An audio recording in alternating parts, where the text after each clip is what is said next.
What's up guys, and welcome to How to Technology. Today I'm going to be showing you a comparison of the different internet browsers we downloaded last month and which one you should use as your default browser. The first one we're going to be looking at is Google Chrome.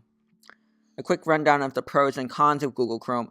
Pros: Google has a site language translation so if you want to go to a foreign website like the Chinese New York Times, for example, and you want to translate it, you can see that it's in Chinese. If we go back and go ahead and say translate this page, the page will be translated by Google Translate from the language that it detects into the language that you want. In this case, it's English. The pictures won't be translated, and it won't be perfect English, but overall it'll allow you to get the gist of foreign websites that you might be looking at. The next pro is that it has a simple and easily navigable interface. If we go back to Google and just look at it back here, you can see it's pretty easy to know where everything is. The applications and features are over here. Gmail, if you do have a Google account logged in. Images for Google Images, it allows you to search things. And over here is favorites, history, and most viewed websites that you might have. Some cons of Google Chrome is that it takes a long time to download it. Last month we showed a video that was downloading it, and it took a few minutes to download it, even on pretty good Wi-Fi, which is a long time compared to some of the other internet browsers. Also, it's optimized for people with Google accounts and profiles. So if you don't have a Google profile, then some of the features won't be accessible, like Gmail, Google+, Drive, and some of the other ones down here. For example, if I try to open up Docs, it'll ask me to either create an account or log into an account that I already have. So overall, if you don't have a Google account, then Google Chrome might not be the best internet browser for you. The next browser that we're going to be looking at is Mozilla Firefox. Mozilla Firefox uses the default browser Yahoo, which is different compared to Google Chrome and later Opera, which both use the default internet browser Google. If we search something, it'll go ahead and bring up a Yahoo search. Some pros of Mozilla Firefox is that it doesn't require a Firefox account for full optimization or accessibility, unlike Google Chrome, which required a Google account for a lot of stuff. You can see that overall, I don't need to log in for anything special, and it's not asking me to sign in at every corner, unlike Google Chrome, which will ask you to sign in a lot. Also, it has a large selection and variety of add-ons. I didn't add on any over here, but if you want to add some add-ons to your Mozilla Firefox browser, then there's a huge selection of them available.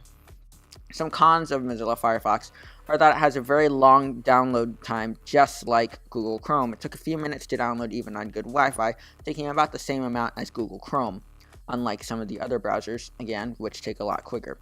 Also, it has a slow loading time on pages with many images. If we go ahead to Google and go to images really quickly and just look up some images, I guess, in Google Images and scroll down, it's going to take a long time to load some of the other ones down here. And even though it's loading them pretty quickly, the screen starts to get a little more laggy as I go down. It's jerking around a lot, and overall, Mozilla Firefox just isn't as smooth as Google Chrome and some other internet browsers. So overall, Firefox is good because it doesn't require an account, but it's bad that sometimes it's not as smooth as you might like it to be.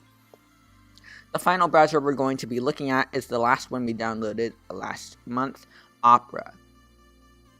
Some pros of Opera are that it has a very fast download time. It only takes a few seconds depending on your Wi-Fi. Overall, it takes a lot less time than Google Chrome and Firefox, downloading in a fraction.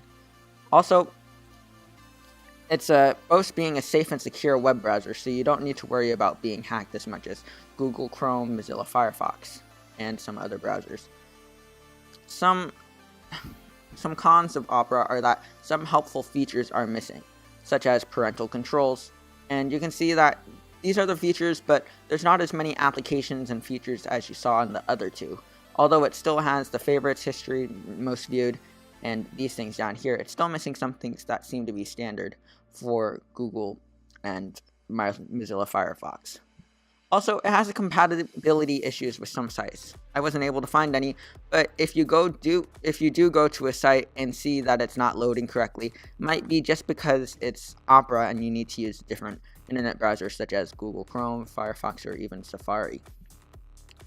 Overall, if you're going to use download an internet browser besides the default Safari, Google Chrome is good if you want a smooth browser that's easy to navigate for somebody who's not as tech savvy.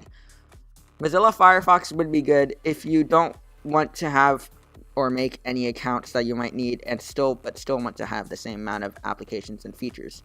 Opera is one of the more simple browsers and allows for a safe web browser that might not have as many features but is still very good.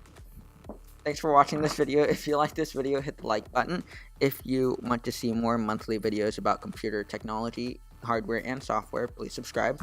And if you have any ideas about what we should do for future videos, any suggestions or criticism, please leave them in the comment section below. Anyways, thanks for watching, and I will see you next month. Bye.